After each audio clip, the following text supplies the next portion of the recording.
Y aunque ha negado todas estas acusaciones de que él no tiene nada que ver, que solo era un amigo, que él no tenía ningún tipo de influencia, nuestros testigos desprotegidos que nos informan a nosotros nos dicen de que esto no es así. Él es el que mandaba en Fuerza Popular. Bueno, vamos a conversar entre estas y otras cosas con nuestros invitados el día de hoy. Empecemos por las damas, con Nori Calagua. ¿Crees, Nori, que hay un exceso en la medida de prisión preventiva en este momento contra Keiko Fujimori, contra Vicente Silva Checa y al parecer también ante los demás procesados en el caso Cócteles, como hemos estado viendo? Buenos días, gracias por la invitación, por compartir esta mesa de diálogo. Voy a indicarte que respecto a Vicente Silva Checa considero que sí hay un exceso. No hay elementos muy contundentes de convicción. El juez, al momento de evaluar la procedencia del requerimiento de prisión preventiva, debe evaluar y debe verificar que concurran en forma conjunta todos los elementos que exige la norma. ¿Cuáles son? Suficientes elementos de convicción que lo vinculen como presunto autor del hecho de que se le imputa. No advertimos suficientes elementos de convicción, solamente los dichos de los testigos protegidos o desprotegidos, como los estás llamando. Estos tienen que ser corroborados durante la etapa de la investigación preparatoria, donde se va a realizar las indagaciones. Tenemos, después de los elementos de convicción, la pena probable, que es la prognosis que se realiza para determinar que ésta sea superior a 4 años, que por el delito de lavado de activos lo es. Pero también el peligro procesal. La norma te habla de peligro procesal o obstaculizar la justicia. Son dos cosas, o la una o la otra. Sí. Entonces acá el juez ha ido por lo segundo, basándose en los chats, en la presunta influencia que ejercería respecto a los testigos. También sostiene que él sería el hombre detrás de la sombra, el hombre que está bajo la sombra de Keiko, pero propiamente no encontramos un sustento coherente, contundente respecto a la imputación principal, que es el lavado de activos. Correcto. Se habla de la colaboración. Claro. El juez tiene la obligación de indicar de qué manera está colaborando. Él está vinculando los hechos por pretende vincular esos hechos, estos hechos posteriores, la supuesta obstaculización, para establecerlo como un elemento de convicción. Ahí establecemos debilidades en lo que respecta a Vicente Silva Checa.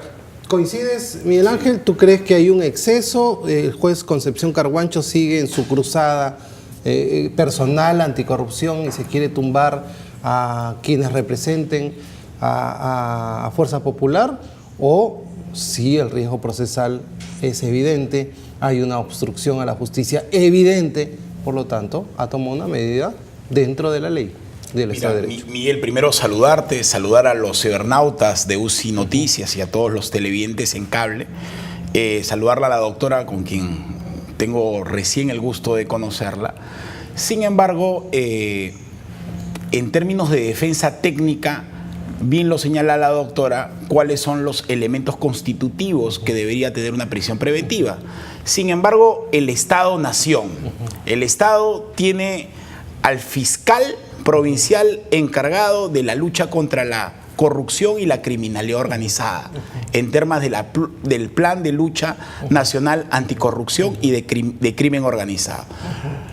El fiscal también tiene aquellos elementos que le permiten trasladar en su etapa de investigación preparatoria, es decir, aquellas facultades que le da el propio Estado en poder hacer escuchas, en poder lograr la colaboración de aspirantes a colaboradores eficaces, testigos protegidos, hacer videovigilancia, hacer varios mecanismos que en esta etapa de investigación preparatoria ciertamente lo tiene. Lo que sí es verdad que efectivamente de manera simultánea tiene que concurrir los 4 presupuestos respecto a una prisión preventiva. Ya anteriormente yo lo he señalado, considero que es un exceso en términos de derecho constitucional comparado. Es más, la Corte Interamericana de Derechos Humanos se ha pronunciado respecto al comportamiento de las prisiones preventivas del Estado peruano respecto a sus fallos.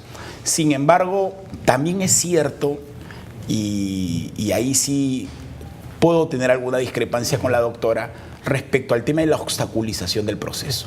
No te olvides que el ex juez supremo, César Inostroza, tenía un impedimento de salida del país, ¿no? Y a pesar de que tuvo un impedimento de salida del país, fugó.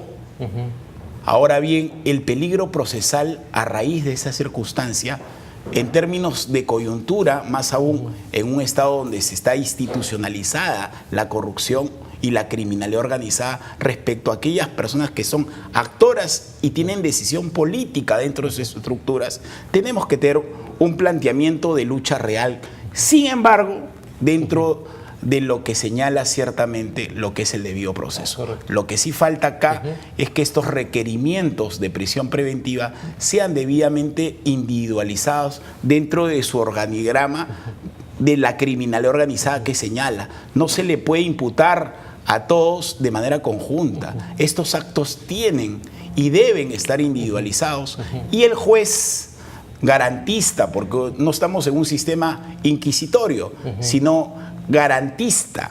Es decir, nuestro sistema procesal varió, y ante una circunstancia del sistema acusatorio garantista tiene que ver una posición por parte del juez Carhuancho respecto a una evaluación tanto por parte de la Fiscalía como parte de la defensa técnica, y ser sumamente objetivo. Y lo que hoy se cuestiona es la poca imparcialidad que tiene el doctor Richard Concepción Carhuancho respecto a la defensa técnica por parte de los imputados, ¿no? Correcto. Doctora, el fiscal de la Nación pidió a Control Interno del Ministerio Público el abrir un proceso al fiscal, un proceso disciplinario al fiscal José Domingo Pérez. Si bien los fiscales son autónomos, creo que hay una fricción ahí y han habido algunos excesos. ¿Usted está de acuerdo con la posición del fiscal Domingo Pérez o está de acuerdo con la posición del fiscal Pedro Gonzalo Chávarri? Mira, no te voy a decir si estoy de acuerdo con la posición del fiscal Domingo Pérez, pero tampoco con la posición del fiscal Chávarri, pero lo que sí te puedo indicar, porque yo he trabajado en el Ministerio Público algunos años, he sido también fiscal, y es la primera vez que veo enfrentamientos dentro de una misma institución. Y si bien el fiscal Domingo Pérez ha realizado esas declaraciones, habría que analizarse en qué contexto lo ha hecho, lo ha realizado. Yo estuve viendo el día de ayer el video, ha sido en el contexto de una conferencia para debatir el tema, los temas propios de criminalidad organizada, hace un paréntesis y comparación de lo que era el antes y después del gobierno del expresidente Fujimori. Considero que si bien es cierto, se le ha iniciado un proceso, este proceso debe estar garantizado por las normas que precisamente regulan todas las garantías, valga la redundancia, de este debido proceso. No estoy de acuerdo ni en desacuerdo, te voy a indicar, pero lo único que se busca, que busco es que se respete este debido proceso y que lamentablemente estas situaciones de enfrentamientos por cualquier situación, el señor Domingo Pérez realizó una declaración en el marco de esta conferencia y ya le están buscando cualquier palabra que haya dicho, que a lo mejor no ha sido con la intención propiamente, sino en el marco de determinar contra qué se... ¿Y usted había visto un enfrentamiento así? Me comentaba que no, jamás. Anteriormente no, nunca. Es más, me parece que ya va más allá de lo que es la institución. Incluso me pareció bastante desatinado que el fiscal, independientemente de la labor que desarrolle dentro de los tribunales, después de que se decretó la medida de prisión preventiva contra la señora Keiko Fujimori, realizar una declaración que no, la verdad, no veía el caso, no la consideré prudente, era bastante provocadora para quien encabeza la institución, independientemente, cuestionado o no cuestionado, el fiscal de la nación es el fiscal de la nación, claro. Y si lo vamos a cuestionar, que sean por temas legales, que sean por situaciones que hayamos advertido en el desarrollo de sus labores como ¿Cuál es el delito del fiscal? fiscal Pedro Gonzalo Chávarri para tener que dar un paso al costado? En primer lugar, para hablar de un delito tendremos que determinar una investigación previa. Yo soy Correcto. bastante garantista en ese sentido. Correcto. Para mí la imputación no es suficiente. Y es más, la imputación tampoco resultaría suficiente ni siquiera para los efectos del inicio de una investigación preparatoria. Correcto. Considero que hay excesos, no solamente en el caso de la señora Keiko Fujimori, vivo el día a día.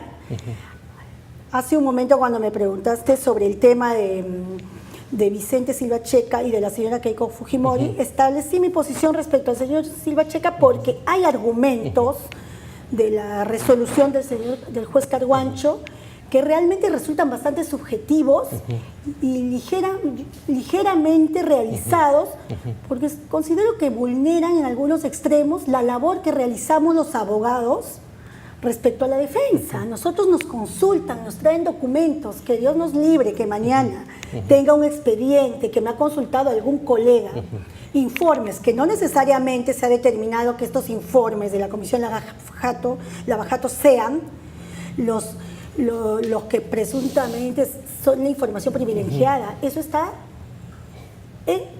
va a tener que determinar, está en investigación.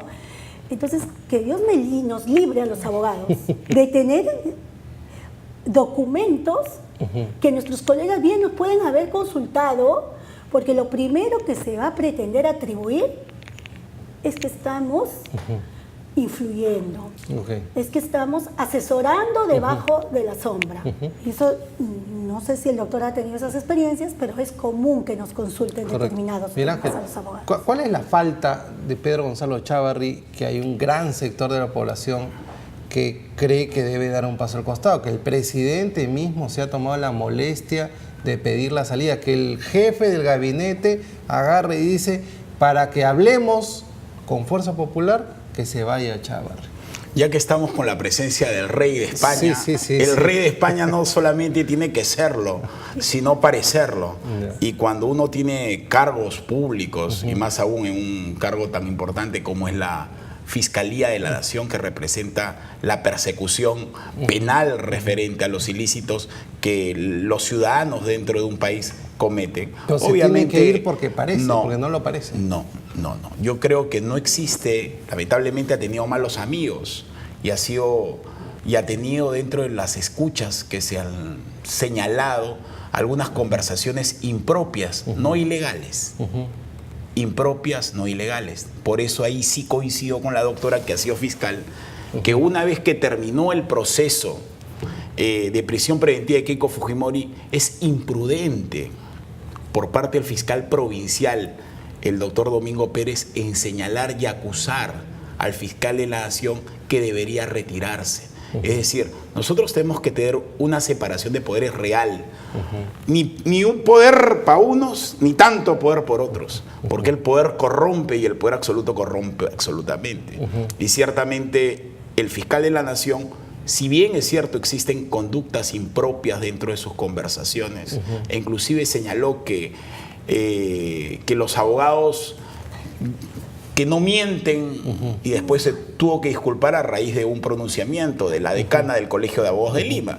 Sin embargo, es necesario señalar de que efectivamente no hay un tipo penal que señale de manera expresa. Entiendo que hay una acusación constitucional ante el Congreso de la República contra Pedro Chávarri, pero es ese ente que es el Congreso de la República que solamente a raíz de su inmunidad que tiene como fiscal de la Nación puede de alguna u otra forma levantarle el fuero y retirarlo de su condición de fiscal. No hay otro mecanismo constitucional que permita hacerlo, razón por la cual si hay algún lugar donde tenemos que generar la presión para que de alguna u otra forma exista los cargos correspondientes al fiscal de la Nación, no será Domingo Pérez que lo haga, no será la ciudadanía, sino el Congreso de la República, que lamentablemente está venido a menos, y lo que ha buscado siempre es un blindaje. Por eso la ciudadanía ciertamente tiene esa circunstancia de falta de legitimidad por parte del Congreso. Ahora bien, su conducta tiene que estar enfocada al bienestar finalmente de la Fiscalía, y que no se sienta que existan represalias contra los fiscales, tanto de corrupción, lavado de activos y crimen organizado, que hoy se está cuestionando. Anteayer, entiendo yo que en la Fiscalía ha habido cambios inesperados dentro de la institución. Ustedes litigan, sí, claro, todos los días. Me hablan de ser garantistas. ¿Hay garantías para las personas que en este momento entran en un proceso judicial, que van a ser investigados por la Fiscalía, que van a ser sometidos a un proceso judicial para que no se abuse, no haya un abuso de poder, no tengan que caer en todas estas cosas que hemos visto de esta crisis institucional del sistema de justicia? ¿Hay garantías en este momento para un procesado? Mira, desde mi punto de vista, en lo que es criminalidad organizada, no se están respetando las garantías del debido proceso. Y no lo digo solamente por el tema del caso de Keiko, del señor Silva Checa. Sí. Eso es un día a día que se vive en criminalidad organizada. Y está en vigencia el nuevo Código Procesal Penal, en este subsistema anticorrupción, de criminalidad organizada, pero no se está respetando como debe ser. No se está garantizando el debido proceso. El debido proceso podría indicarse que sí, pero al momento de evaluar y argumentar esas resoluciones, no se está argumentando adecuadamente, no se está, como dice el doctor, individualizando la imputación. Está muy político todo. Exacto. Pero no solamente en el caso Keiko.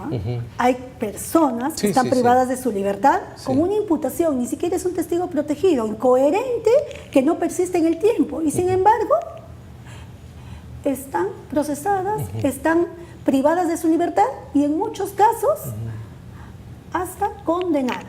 Ahora hay que ser político ahora también es cierto que la Fiscalía tiene limitaciones respecto al trabajo propio de la investigación. Es decir, si bien es cierto lo que hemos señalado respecto a la imputación objetiva no está debidamente motivada por los fiscales ante sus requerimientos de prisiones preventivas o ante sus requerimientos de diversas diligencias procesales, también es cierto de que el juez debe tener una conducta más garantista respecto a la evaluación de la individualización de los ilícitos penales. Carguancho, en el caso de Keiko Fujimori, sí creo, yo no soy abogado, pero sí trató de ser más específico ante la llamada a la atención de la sala que realizó la detención inicial. Sí, claro. ¿No?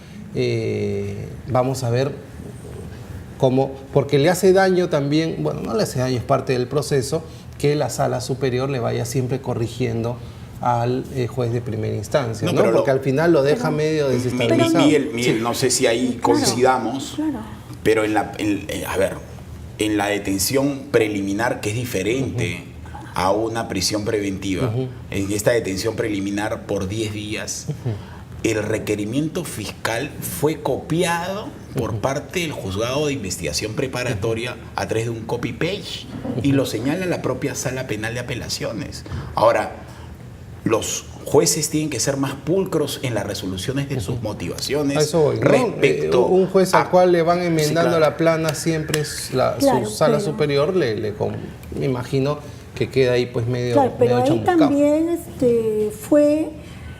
revocaron esa resolución, pero fueron más aspectos formales, como ha indicado el doctor, ¿no?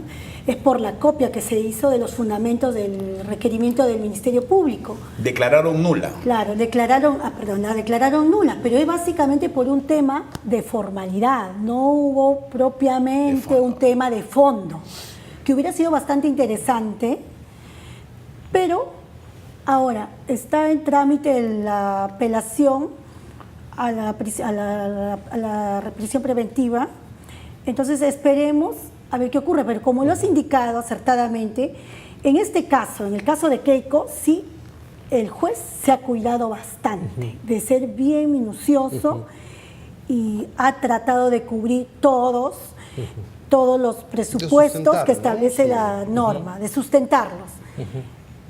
Lo que sí indiqué hace un tiempo es que el trabajo básicamente de la defensa va a estar en cómo va a desvirtuar el tema de la obstaculización, ¿no? La obstaculización de la actividad probatoria. ¿Cómo lo va a hacer? Si bien es cierto, se va a tener que rebatir ello durante la investigación preparatoria, es un camino largo, pero ahorita lo que se necesita es para los efectos de la apelación a la resolución que declaró fundada la prisión preventiva. Ahora, hay dos temas. Sí, claro. Hay dos temas. Indistintamente al recurso de apelación, existe también una recusación contra el juez Carguancho, Concepción Carguancho. Y si esta recusación se declara fundada, desde mi punto de vista jurídico, esto en términos de prisión preventiva se deja sin efecto. ¿Por qué? Porque a quien es recusado es el que ha tomado la decisión de dictar la prisión preventiva, o sea, dejando sin efecto respecto al dictado de esa medida de prisión preventiva. Particularmente entiendo yo de que es muy probable, por eso es importante, indistintamente al ámbito jurídico procesal, en términos de políticas públicas, ¿qué quiere la administración de la Fiscalía y del Poder Judicial respecto a una lucha frontal contra la corrupción? Ojo, investigar corrupción es sumamente difícil, lavado de activos es sumamente difícil y criminalidad organizada también, razón por la cual a veces la Fiscalía y nosotros que litigamos, a veces sus oficinas son pequeñitas y más están los expedientes allí. Por ejemplo, el escaneo de esas investigaciones preparatorias, o sea, empecemos a hacer un trabajo no mediático, porque el derecho se ha vuelto mediático, sino un trabajo ciertamente técnico en términos de compliance y en estricto cumplimiento de la norma. Allí debemos hacer un trabajo interesante, tanto por el lado de la Fiscalía como del Poder Judicial, porque finalmente nosotros como abogados tenemos estrictos cumplimientos éticos también. ¿A qué defendemos? ¿Qué cosas defendemos? Acá no está tipificado el tema del perjurio, el mentir, ¿no? Como bien señaló el fiscal de la Nación, el perjurio no está tipificado, pero sí está tipificado el falso testimonio y la obstaculización a la administración de justicia. Razón por la cual lo que nosotros como Estado, como país, como políticas públicas dentro de la Fiscalía de la Nación y el Poder Judicial, entiendo que el doctor Víctor Prado Saldarriaga viene haciendo una labor, tiene que hacerlo de manera más expeditiva, sí. En el caso del fiscal de la Nación, en todo este tiempo... Doctor Prado, lo que quiere es terminar sin morir en el intento. Lo penoso en este tiempo de la Fiscalía de la Nación es que está más preocupado en defenderse que hacer gestión, ¿no? Sí. Claro, en ese sentido, doctor, yo sí discrepo del tema de que ante una recusación se va a anular el fallo del juez Concepción Carguancho, porque la norma es muy clara y el Código Procesal así lo establece. Mantiene su vigencia las resoluciones que haya decretado, específicamente las que establece, las que son urgentes y las plasmadas las que establece el artículo 52 del Código Procesal Penal. ¿Cuáles son esas resoluciones? Las que se hayan dictado en audiencia de prisión preventiva, como es en el caso de la señora Keiko Fujimori. Pero ojo, el título preliminar del Código Procesal Penal señala de manera expresa respecto a la vulneración al debido proceso y a efectos de... Por eso, ahí hay una controversia que es debatible respecto a la recusación, Claro, pero... en términos de tipo constitucional y procesal.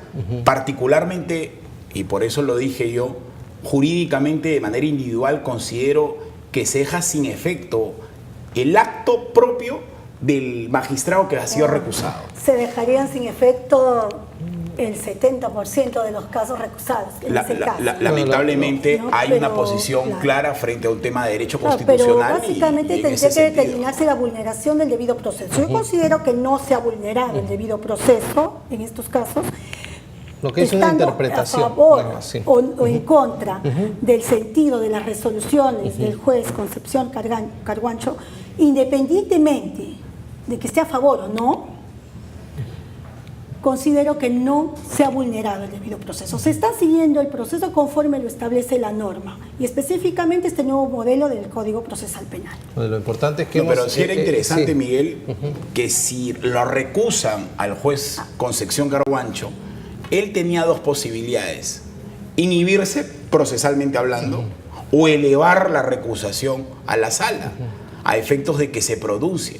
Él hubiese esperado el pronunciamiento de la sala respecto al fondo de la recusación. Él quería resolver. Pues. Me dejo entender. Es decir, estamos ante un escenario, por eso yo, indistintamente a ser garantistas, también creo yo que no podemos estar en estados draconianos. Ojo, yo particularmente he sido desde el inicio, he sido una persona que ha puesto en agenda los temas de integridad, compliance y lucha contra la corrupción. Y eso me parece importante. Sin embargo, esto tampoco no puede dar a entender un comportamiento de un magistrado, por más esfuerzos positivos que haga en la lucha contra la corrupción, en su vulneración al debido proceso. Por ejemplo, el juez César San Martín se inhibió respecto al caso de la señora Keiko Fujimori, a efectos que se pronuncie otro colegiado, ¿no? Claro, pero hay que determinar también cuáles son las causales en el caso Sí, claro, de cada uno y cuáles son los argumentos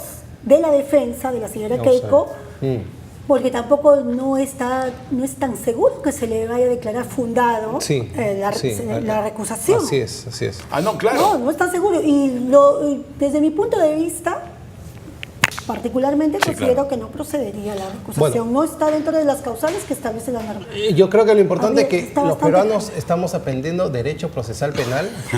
¿No? Hay cosas de acá que no tenía idea.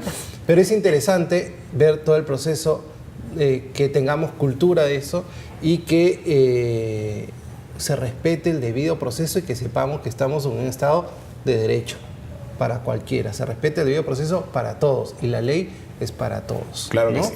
Ok, yo les agradezco mucho a la doctora Nori Calagua y al doctor Miguel Ángel Ferreira por haber estado con nosotros el día de hoy. Nos vamos a un corte y regresamos con el doctor Martín Belaunde. Vamos a hablar de lucha contra la corrupción, vamos a hablar del informe Lavajato, porque también ha sido congresista de la República.